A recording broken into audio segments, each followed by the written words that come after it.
Arrest జరిగిన దగ్గర నుంచి మన ఖైదీ నంబర్ 4196 రాజమండ్రి సెంట్రల్ జైల్లో ఖైదీ నంబర్ 4196 గారి అరెస్టు జరిగిన దగ్గర నుంచి తెగ అసలు ఆయన ఏదో పెద్ద స్వతంత్ర పోరాటం చేసి జైలుకి వెళ్తున్నట్టు పెద్ద పెద్ద ర్యాలీలు, అసలు హడావడి, అరుపులు, కేకలు. ఆయన ఏదో చాలా అసలు ఏ పాపం తెలియనటువంటి వ్యక్తి, పాపం అన్నం పుణ్యమైనటువంటి ఒక వ్యక్తిని తీసుకెళ్ళి అరెస్ట్ చేసినట్టు బిల్డప్లు. కానీ ఒక్కసారి ఫ్యాక్ట్స్లోకి వెళ్తే వీకే గారు, పూర్తిగా బిగ్ బాస్ డైరెక్షన్లో ఈ వ్యవహారం మొత్తం కూడా నడిపింది Mithun Reddy, A4 Mithun Reddy. Policy change అయిన దగ్గర నుంచి కొత్త ఎక్సైజ్ పాలసీ ఏదైతే వీళ్ళు అధికారంలోకి వచ్చిన ఇమ్మీడియట్గానే, అంటే ఇంకా చేయటానికి వేరే పనేం లేదన్నట్టు 16/8/2019 అంటే జూన్లో అధికారంలోకి వస్తే ఆగస్టు కల్లా ఫస్ట్ పని వీళ్ళు ఏం చేశారంటే ఎక్సైజ్ పాలసీ మార్చేశారు. ఇంకా పాపం జగన్మోహన్ రెడ్డి గారికి చేయటానికి వేరే ఏ మంచి పని దొరకలా. ముందుగా ఎక్సైజ్ పాలసీ మీద పడ్డాడు. అరే బాబు తీయండ్రా బాబు అర్జెంటుగా, చాలా చాలా పీకాల దానిలో చాలా మింగాలని చెప్పి చేసిన తర్వాత వాసుదేవ్ రెడ్డిని తీసుకొచ్చి పెట్టారు. ఏది సెప్టెంబర్ 16 ఇంకో నెలకి వాసుదేవ్ రెడ్డి వచ్చాడు ఎండీగా. కానీ ఇక్కడ గమనించాల్సిన విషయం ఏంటంటే వీకే గారు, వాసుదేవ్ రెడ్డి గారిని ఎండీ ఆఫ్ బెవరేజెస్ కార్పొరేషన్ లిమిటెడ్గా పెట్టడమే కాకుండా కమిషనర్ ఆఫ్ సిడిబి అంటే commissioner of distilleries and breweries అనే ఒక అడిషనల్ పోస్ట్ కూడా ఇచ్చారు మిథున్ రెడ్డి గారి డైరెక్షన్. వేరు ఉంటే అంటే డిస్టిలరీస్ రెండు ఒకటే అయితే గొడవ ఉండదు. Yes you are right. చక్కగా అరే బాబు ఇది కూడా నీకు ఇస్తున్నాము, మనకు కావాల్సిన డిస్టిలరీలు అన్నీ వస్తాయి రేపు, వాళ్ళన్నిటికీ లైసెన్సులు ఇవ్వటం, పర్మిషన్లు ఇవ్వటం, మనకి మన మాట ఎన్నాడు లైసెన్సులు క్యాన్సిల్ చేయటం, ఆ పని కూడా నువ్వే చేసా అని చెప్పి మిథున్ రెడ్డి గారి డైరెక్షన్లో పాపం వాసుదేవ్ రెడ్డి గారిని commissioner of distilleries and breweries కింద కూడా జీవో నెంబర్ 2439 ఇచ్చి అపాయింట్ చేశారు.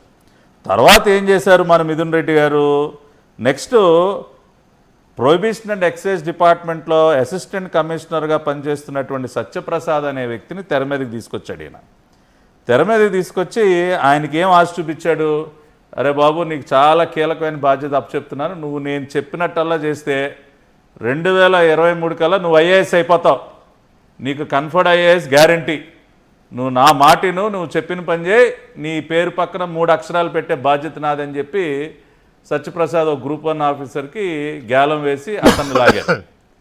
లాగి ఏం చేశారు, అప్పటి వరకు computer generated order for supply, ఆటోమేటిక్గా కంప్యూటర్ సాఫ్ట్వేర్ ద్వారా ఇండెంట్లు వెళ్తూ ఉండే విధానానికి పులి స్టాప్ పెట్టి ఈ సత్యప్రసాద్ని తీసుకొచ్చి మాన్యువల్ సిస్టంలోకి తీసుకొచ్చారు. మాన్యువల్ సిస్టంలోకి తీసుకొచ్చి వాళ్ళకి కావాల్సినటువంటి కంపెనీలకి ఎంతంత కమిషన్ ఎవడెవడి దగ్గర లాగాలి ఇవన్నీ కూడా మిథున్ రెడ్డి, విజయసాయిరెడ్డి ఇంట్లో ఒకసారి, ఆ తర్వాత రాజకాసిరెడ్డి చిరంజీవి బ్లడ్ బ్యాంక్ దగ్గర ఉన్నటువంటి అతని ఆఫీస్లో 2-3 సార్లు ఇట్లా కలిసి మొత్తం ఈ సత్యప్రసాద్ని తీసుకొచ్చింది మిథున్ రెడ్డి. వాసుదేవ్ రెడ్డికి ఆ కమిషనర్ డిస్టిలరీస్ బ్రూవరేజెస్ బిగ్ బాస్కి చెప్పి ఇప్పించింది మిథున్ రెడ్డి, మొత్తం సెటప్ చేసింది మిథున్ రెడ్డి. ఇవన్నీ కూడా చేసి ఇవాళ అబ్బాయి అసలు నాకు ఏం తెలియదండి, అసలు నాకేం పాపం తెలియదంటే ఎట్లా సార్?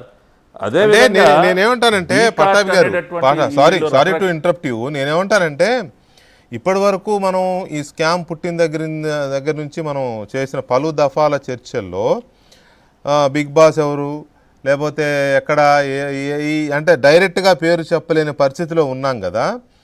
ఇప్పుడు సిట్టు వేసిన ఈ ఛార్జ్ షీట్తో అంతిమ లబ్ధిదారు జగన్మోహన్ రెడ్డి అనేది ఎస్టాబ్లిష్ అయింది. సో మనం డైరెక్ట్గానే ఆయన పేరు వాడుతున్నాం ఇప్పుడు. దాంట్లో ఏం తప్పులేదులే, సిట్టే చెప్పినాక మళ్ళీ. అయితే ఆయన కాకుండా ఇంకెవరన్నా ఉన్నారా మధ్యలో, మిథున్ రెడ్డికి జగన్మోహన్ రెడ్డికి మధ్యలో ఇంకేమన్నా పవర్ హ్యాండ్స్ కానీ, అంటే మిడిల్ పవర్స్ ఉంటారు కదా, వాళ్ళు ఎవరైనా ఉన్నారా స్ట్రైట్గా ప్లీజ్?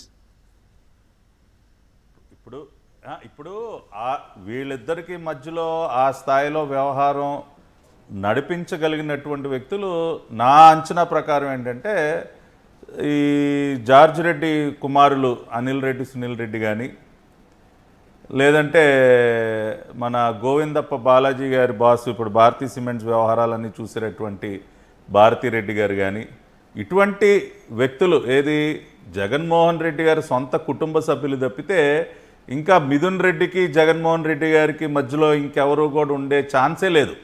అంటే ఈ లిక్కర్ వ్యాపారం యొక్క రుచి చూపించింది అనిల్ రెడ్డి, సునీల్ రెడ్డి. అన్న ఆఫ్రికాలో ఎంపీకుడు బీగుతున్నాం మేము, లిక్కర్ బిజినెస్ పెట్టి అసలు భలే దోచుకుంటున్నాము, అసలు ఇది మంచి దందా అన్న ఇక్కడ పెట్టని ఐడియా ఇచ్చింది అనిల్ రెడ్డి, సునీల్ రెడ్డి, జార్జ్ రెడ్డి కుమారులు.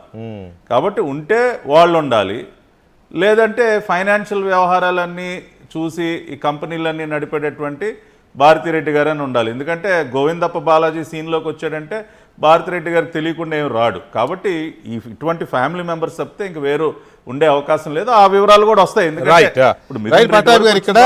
కీలకమైన పాయింట్ ఏంటంటే మందు తాగితే ఏముంటదిరా కిక్కు, డబ్బు నొక్కితే రా అసలైన కిక్కు అని నిరూపించారు కదా వీళ్ళు. దీని మీద ఇంకొంచెం